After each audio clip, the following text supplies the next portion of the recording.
hearts race. And the crowd goes wild.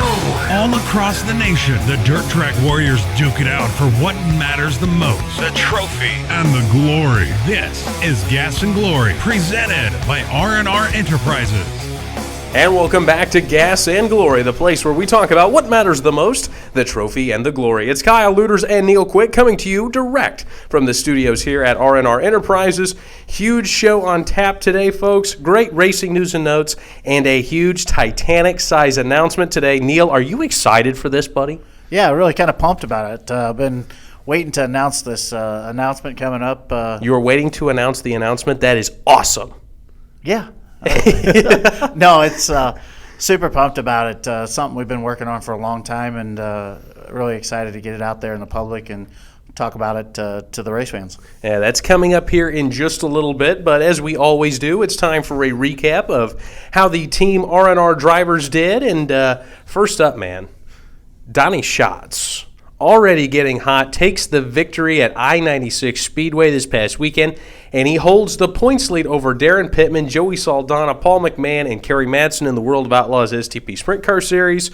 So before we get to anything else, we talked about this last weekend. Is it time to start worrying if you're any one of those guys not named Schatz? Yeah, it's Donny time, man. We've been joking. Donny time. We've been joking about it around the office here. As the month of money comes in and Donny starts to get hot and he reclaims his name as Donny Knoxville heading into the Nationals there. Pretty cool to see. Donny's starting to really put the W's up there, and it's that time of the year.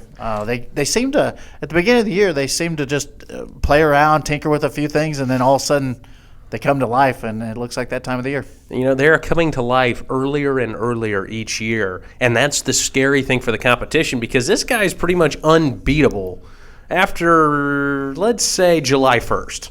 Oh, absolutely. I mean, you look at what he does from July 1st to the end of the season every year. He rattled off the vast majority of his 20-plus wins last year in the summer and fall months. Well, and looking at that, do you think that there's a good possibility they'll do the same thing? Oh, absolutely. I mean, he and his team have got things figured out, and they've got them figured out earlier this year than they have in quite a while. He's already got 5 wins. That's second to Darren Pittman with 7. And, folks, he's not going to slow down. Well, and I caught a tidbit of this from this weekend, too. Donny ran that late model up there at Nodak on 6-1. Oh, yeah, you're right. He busted the late model out and ran second up there to another R&R customer, Tyson Turnbull. Really put on a good show. But I think that's actually a little bit of key of Donny's success, too, is he's having fun racing, messing with that late model, and it carries over to the sprint car. And I think that you've heard in the past when he talks about things that some of the stuff that he's learned on the late model has carried over to the sprint car deal. Well, you're absolutely right there. And you can pick up those Donny Schatz late model shirts over at www.r-raceware.com. And, you know, that is one cool-looking late model. I know we got off topic here just a little bit, but it's a good-looking late model, and he has fun with it. I bet you if he wore an open-face helmet, you'd see him smiling as he was racing it. I was talking a little bit earlier to his mother, Diane, that we deal with. That's who you deal with, Mom. Yeah, deal with Mom. She does a great job with the apparel and the souvenir trailer and stuff like that. And we were just talking a little bit about the late model deal, and I mentioned to her, since we're going into Dream Weekend, what could you imagine what Donny Schatz may possibly or could achieve at a big money show like a Dream or a World type race in a late model? You know, I think there's a second career here. I don't know when it would happen. I don't know how it would happen. I could see Donny one day saying, I've accomplished quite a bit in sprint cars. This whole late model thing, that's where the challenge is now, because look at it this way. He is within a handful of wins away from being third all-time on the World of Outlaws STP Sprint Car Series all-time win list. He's just got a handful more to go to pass Mark Kinzer. Once he does that, you know, Donny is a phenomenal race car driver in a sprint car. I don't think he will ever touch Sammy Swindell that's in second, and there's no way he's going to touch Steve Kinzer's 500+. So at what point does it become, I've accomplished everything that I can in a sprint car? Why not do the late model? Well, and as we talk about him and what he's accomplished in a sprint car, could you imagine a Donny Schatz taking and adding to the resume and putting on there a dream win or a World 100 win to go with his sprint car wins? USA Nationals up at Cedar Lake. USA Nationals. I mean, couldn't you imagine what that would do to his already just historic and almost Hall of Fame resume? You would have to send him down to Talladega and put him in the International Motorsports Hall of Fame, I think, at that point. I mean, the versatility is beyond comprehension, but there is one thing that even if he accomplished all that, there is still one thing that he would need to do, in my opinion, to be the greatest ever. What is that, Kyle? He needs to win a street stock championship. I wouldn't put it past him, Kyle. In fact, I'd like to see that too. Donny Schatz and I go heads up in a street stock battle. We'll see what happens. I might pitch him that idea later on this summer. But moving right along, our good friend Christopher Bell wins at Brownstown and becomes the first ever POWRi Midget World Champion. This was something they started down in New Zealand. Christopher Bell won down there, and then they've had an entire series with drivers from all over the globe. And Christopher Bell, POWRi Midget World Champion, first one ever. And then he does some non-wing racing with the Stephen Brad Fox number 53, finishes second at Bloomington same weekend. Unreal. That POWRi race that he won over the weekend. My gosh. That was a war. That slide job after slide job after. I mean, it made me a huge fan of midget racing. I haven't seen that many midget races, honestly. Mm-hmm. The highlights that Jack Slash had were it was phenomenal. It was absolutely a cool deal, and especially for POWRi. I mean, they had I think 34 cars showed up for that event, and a good crowd. And boy, it again put a kind of a shot in the arm on midget racing. I mean, you can't go and be able to buy a ticket and get a full amount type of your ticket on and come up short on type an event like that what POWRi put on for there. Do you really think midget racing is on the upswing? Because if you look at how popular the Chili Bowl continues to be every year, and then with what POWRi is doing right now, do you think there is a great upward trend right now in midget racing? I think there is. I think there's still the issue that I think you have the two divisions or two series. You have POWRi and USAC. The sanctioning bodies. Sanctioning bodies, yes. You have the two sanctioning bodies, and I think that for it to continue to grow, I think it's almost going to have to become one. But what POWRi is doing is great, and sticking to the roots with keeping the midgets on the dirt and hitting some of the local tracks and keeping it a Midwest thing. I think that's some of the keys to success there, and I hope it continues to grow. I mean, midget racing is something that we've all grown up with and hope to see it grow. Well, like I mentioned a little bit earlier in the show, I mean, growing up in southwest Kansas and being in Oklahoma and Texas and everything, we grew up with a lot of modifieds, but I do remember very distinctly that one of the cool shows that came to the local dirt track was the Rocky Mountain Midgets. Mm-hmm. So that was my first exposure to midgets way back in the day, but I'm really starting to get into it now, and it's a phenomenal form of racing. And we're very lucky to be partners with POWRi and USAC and some of their apparel. Yeah, absolutely. Both sanctioning bodies do a great job with it, and like I said, good looking stuff too. Yeah, definitely. Both souvenir trailers have some great looking stuff, and we do merchandise for both sanctioning bodies and continue both of them success and moving forward. Hopefully, both they continue to pack the stands and put on good shows. And while we're talking about midget racing, one of the Keith Coons Motorsports drivers, Rico Abreu, we have received word that he did break a collarbone in his wild ride at Angel Park not too long ago. We're wishing him a speedy recovery, absolutely. And Neil, we've just had so many winners across the country. I mean, you've even got more. You've got more than I do. I actually got to give a shout out to Brock Zierfoss up there in Pennsylvania. All right, how do you say that again? Brock Zierfoss. Zierfoss? Yes. Okay. He's running 410s and 358s, and he put the 358 in Victory Lane there at Williams Grove this weekend. That is pretty cool. But the one thing that has always just thrown me for a loop is that when you go just about anywhere in the country, it's 410s and 360s. When you go to Pennsylvania, it's 410s and 358s. Why 2 less cubic inches? One of those things, man. One of those things. Ah, man, it just drives me up the wall, I guess. All right, well, I'll find the answer to that someday. I'm sure somebody's listening from Pennsylvania, and if you would please let us know. We're on Twitter at Gas and Glory. And Neil, some other good news. We're now in iTunes. We're in the iTunes store. You can subscribe and get all the new episodes each and every week. Gas and Glory's in iTunes. We're big time, aren't we? Dude, you are going international.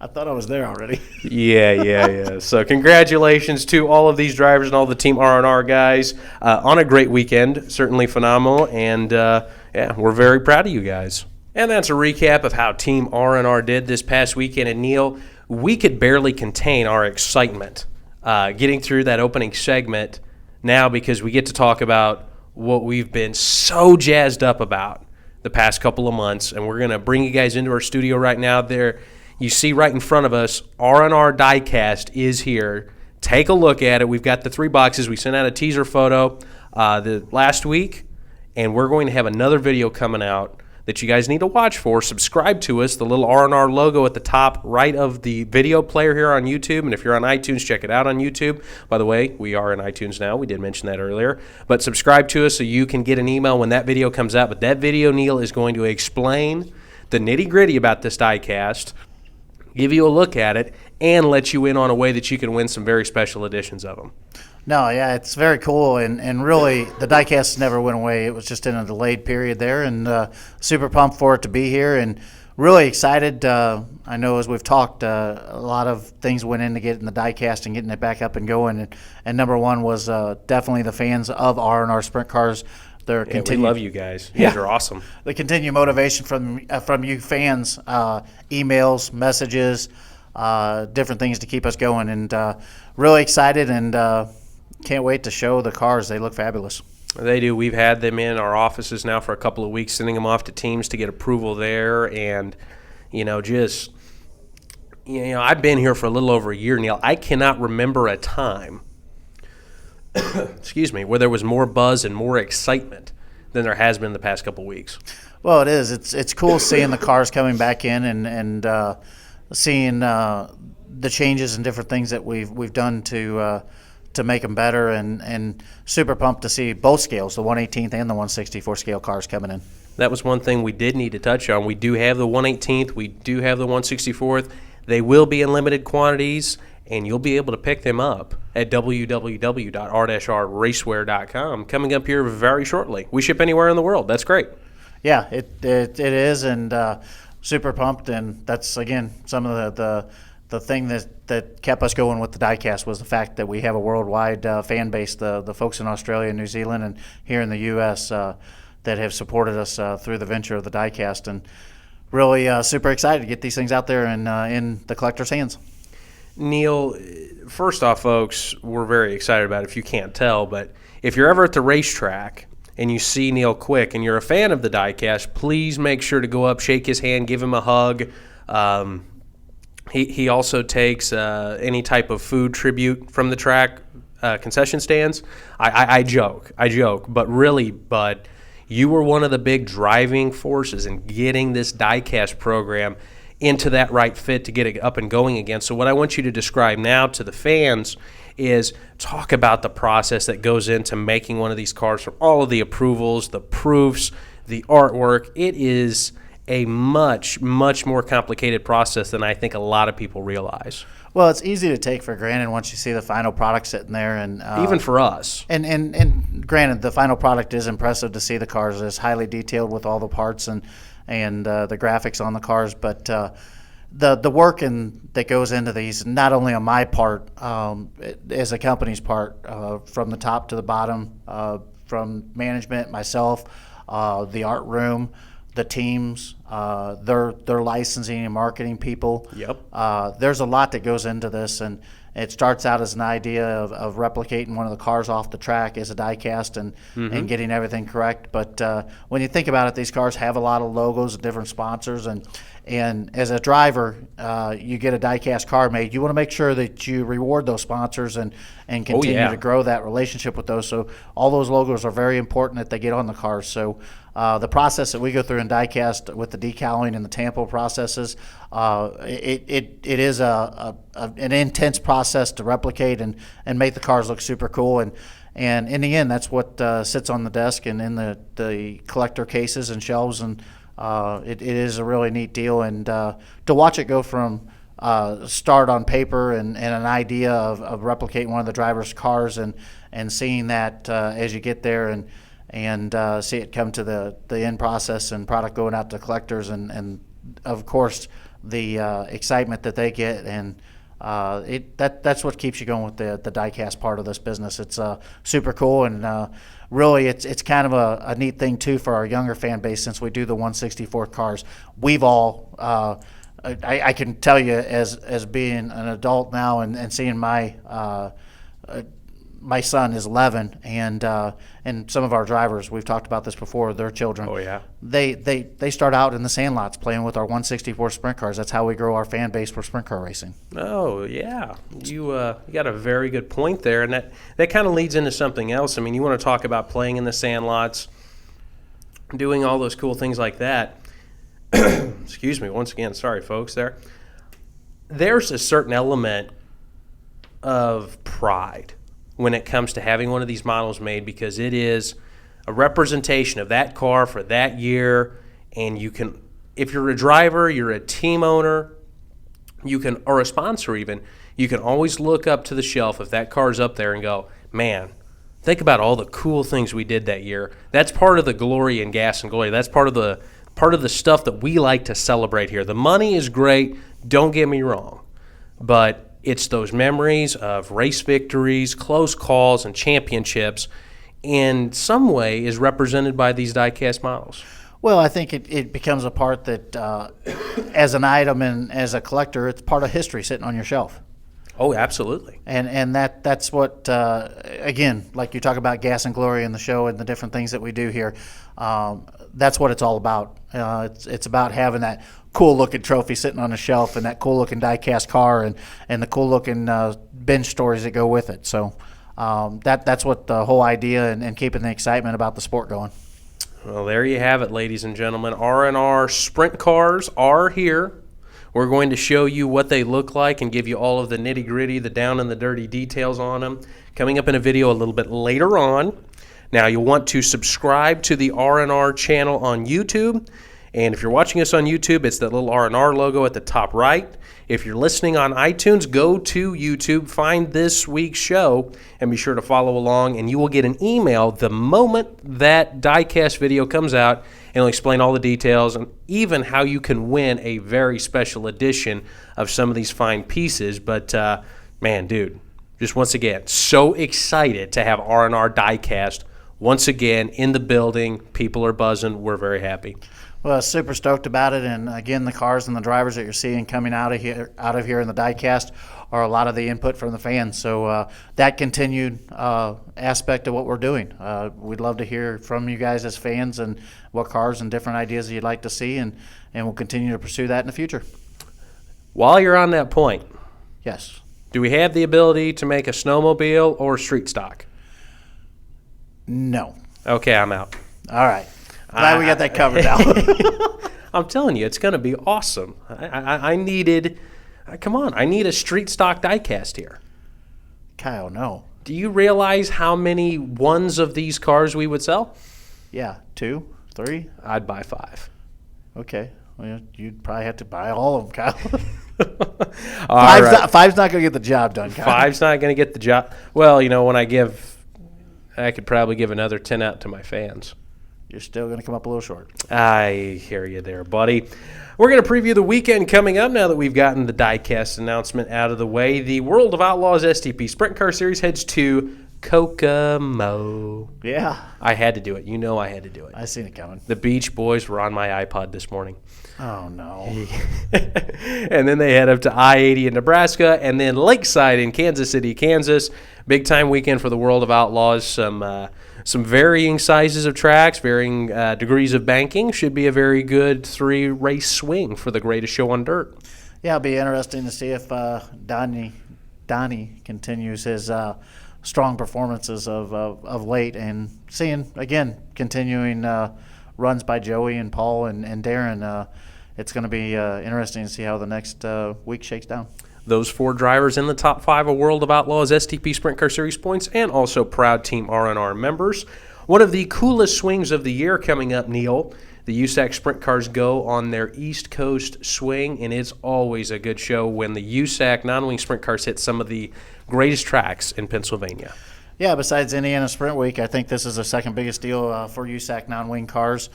It's super cool to see that it's that time of the year, and can't hardly believe that it's already here. So a lot of good venues out there: New Egypt, Lincoln, Port Royal. So good crowd, good racing, and be sure to get out there and take some of that in. We were talking about them earlier. Power I begins the Illinois Speed Week with trips to Quincy Raceway, Lincoln Speedway, Macon Speedway, and Belle Claire Speedway coming up. Fine midget racing coming up, my friend. Yeah, Power I, and race fans, be sure to get out there and gobble up those new Speed Week T-shirts that we did for Power I. I know last year we did them, and I think they ran out the first 2 nights or the first night venue. So did a real cool looking new design with all 4 tracks on there, and be sure to grab them before they're gone. Well, there you go right there. And then last item, but maybe the biggest item this weekend. Are you ready for this? Go ahead. It's the 20th Dirt Late Model Dream. Just a little late model race. Just a little late model race. He was so excited he bumped his mic stand, folks. The Dirt Late Model Dream coming up this weekend at Eldora Speedway. You're a little huffy over there now. No, it's time to get time to get a little bit excited about some late model racing. I know we've been talking about the past couple of weeks that some of our drivers have really put on some strong performances, but going in the weekend, I mean, you've got the biggest of the biggest there, and you got some of the new and up-and-coming talent, and guys like Bobby Pierce. The guy that wins everything. Yeah, he does win everything, and unfortunately this weekend I think he had a little bit of bad luck, but was putting on a heck of a showdown there at I-55 before I think the wall got up and got him. Now, also tell the folks about some of the cool new gear they can find at Eldora Speedway as a part of this event. Yeah, be sure to check out some of the new Eldora apparel that we've done over there. Some great new shirts, several of our vendors over there. We do stuff directly for the track and a couple other vendors, but some of the drivers got some exciting stuff. Be sure to definitely check out Mr. Smooth's trailer, Billy Moyer. Got some new apparel for him and new merchandise items. Oh, there you have it, folks. So Outlaws headed up for a 3-race swing. USAC Sprint Cars going to the East Coast. Power I Midgets, Illinois Speed Week, and then the Dirt Late Model Dream, folks. It doesn't get much bigger than that. And that's a preview of some of the upcoming Team R&R driver events that you can see some of our great customers out at. And now it is time for one of my favorite segments here on the show, folks. It's time for Squeal or No Squeal. This week we're changing up Squeal or No Squeal just a little bit. We're inviting in our good friend and fellow Team R&R member, Ryan Ruff. Ryan, how are you doing? Doing well. Thanks for having me. Ryan is going to be reading the questions, and Neil Quick and I are going to go mano-a-mano, opinion to opinion. I would say battle of wits, but we're not going to get very far with that one. I actually got excited. I thought you said that Ryan was going to replace me. I don't think you're going to be that lucky, so just knock it off. Ryan, are you ready? I'm ready. All right, Ryan, give us question number 1. Alrighty, question number 1. The Dirt Late Model Dream is better as a 3-day format. Squeal or no squeal? Squeal on all parts of it. Okay, you're going squeal on that one. Why? Well, first of all, you get to party one more day. Yeah, I can tell that you've been partying a little bit because on point number 1, you put up 3 fingers instead of 1. Oh, sorry. Now I got one up, okay? Okay. For the fans that are watching, I got one. No, it's a win for everybody, honestly, Kyle. It's between the atmosphere of being at Eldora at a big race and adding another day. The only downfall is getting off of work to get there. Well, that's why I was going to go no squeal. When it was 2 days, could get there a little bit easier. 3 days, it's nice for everybody involved, but it's just, man, it's another day off of work. You got to get there. You got to get set up. More vacation days. That's all I'm going to say. So, Raise your hand. Are you against another day of racing? Not me. I don't think they can see your hand raised, but thank you for telling us that you did it. Okay, thanks. All right, question number 2. That was a big squeal, right? Alrighty, question number 2. Casey Kane's Dirt Classic features a win this race, and you're in the main event. Do you feel that is right? Well, what we're talking about here is there's 2 qualifying events. Danny Dietrich won this past weekend at Roaring Knob Speedway, and he's automatically locked into the Dirt Classic in September. It's $20,000 to win event at Lincoln Speedway this fall. Okay. There's another automatic qualifier for the winner at Bedford Speedway coming up here in early June. So the question is, do you think it's right, Squeal or No Squeal, that you can win a race at a completely different track and be locked into a feature event at another track? Yeah, I mean, absolutely. Squeal. I like the idea and the concept and kind of the idea of trying to promote the race at the end of the year through other track venues throughout the summer. I mean, these guys going and racing there and winning and carrying it over. What's wrong with this? No Squeal. Why? No Squeal. Why are you shaking your head? Okay, you are racing at Roaring Knob for a starting position at Lincoln Speedway. Yeah. You could totally stink at Lincoln Speedway. So why are you getting into a feature event there for winning at a track halfway across the state? Okay, let's talk about this. It's different than the preliminaries at a place like Knoxville because you're running the same track. Yeah, so? Okay, so if you're good there, you're going to be good in the feature. We could be putting somebody in the feature that doesn't know how to get around Lincoln Speedway at all. It could be terrible. You're supposed to put the best of the best into the feature event at the end of the night. Correct me if I'm wrong. I'm going to tell you something. Racing up there at those tracks, you're not going to show up at Roaring Knob or Bedford knowing that you're trying to qualify or have the opportunity to qualify at Lincoln and not have any attempt at not being competitive at Lincoln. I mean, we're talking about Danny Dietrich. He's the first one into this deal. Danny Dietrich can win at Lincoln. He can win at Williams Grove. He can win anywhere. Okay. All right. So, hypothetically speaking, let's say we go to the Bedford event. Kyle Luters is driving a sprint car. We all know I'm well known for my inability to race. Right. Okay? Let's say everybody starts shredding tires. I'm running dead last, but my tire lasts the longest, and I take the checkered flag, and I'm locked into the main event, $20,000 to win at Lincoln Speedway. Is that right? You're a race car driver, Kyle. You got to race at any track on any given night, and I'm going to But does that make me eligible in your mind for that event? Yeah, why not?